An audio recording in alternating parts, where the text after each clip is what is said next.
Most people think confidence comes from taking action and then looking back at that action and seeing eventually that you've now proven that you can trust yourself and believe in yourself. But it's actually the opposite.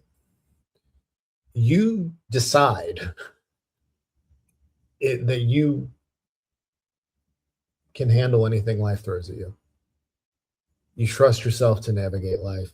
You then take action and use that action as reinforcement of the belief that you've already chosen for yourself.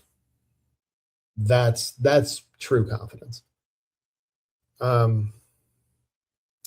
lot of people are out here chasing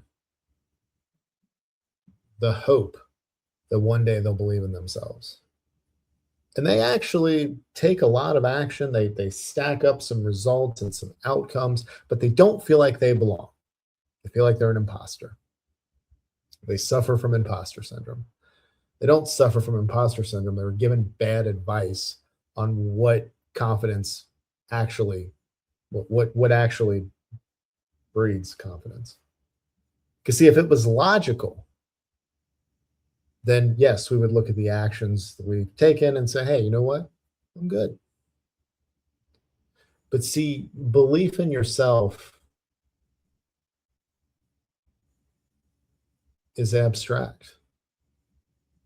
You can't prepare yourself for every situation that you're going to have to handle.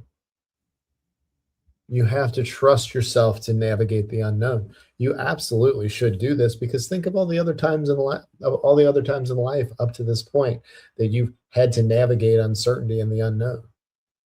You've come out of it. You're here right now. Didn't go the way that you thought it would in many cases. That's okay. Might have completely just went sideways, blown up in your face. Just you might have felt like you failed. Maybe you did fail. I don't know. You're still here. And we all reinforce beliefs.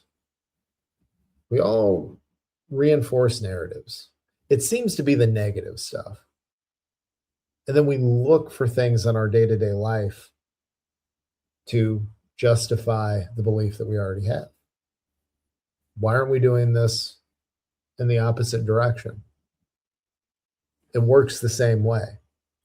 It is completely the same way.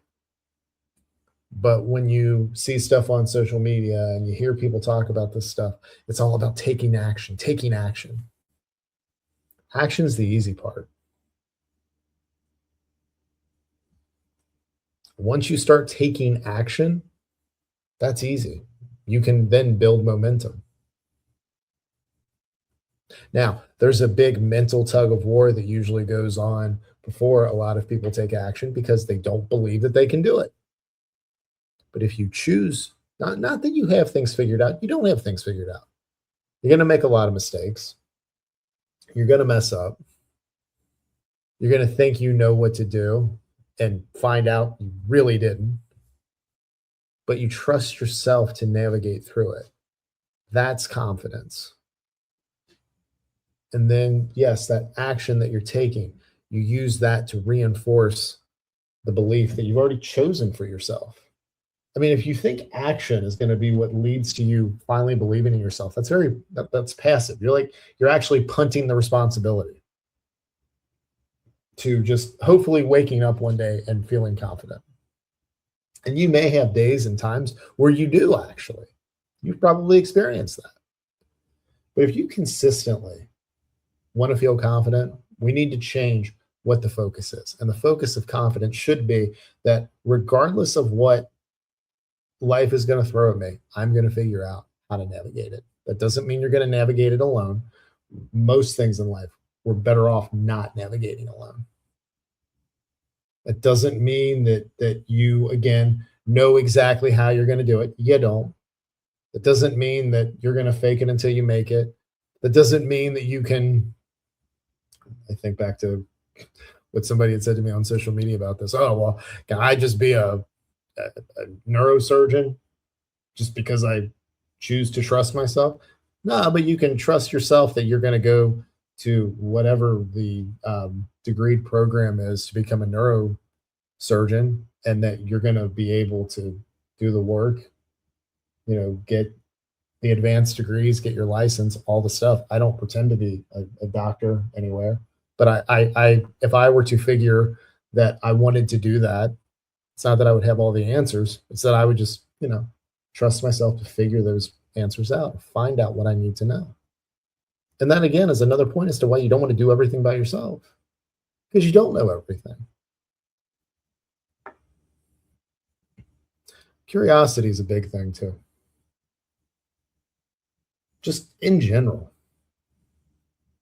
Now, I'm fascinated by just other people's perspectives and experiences.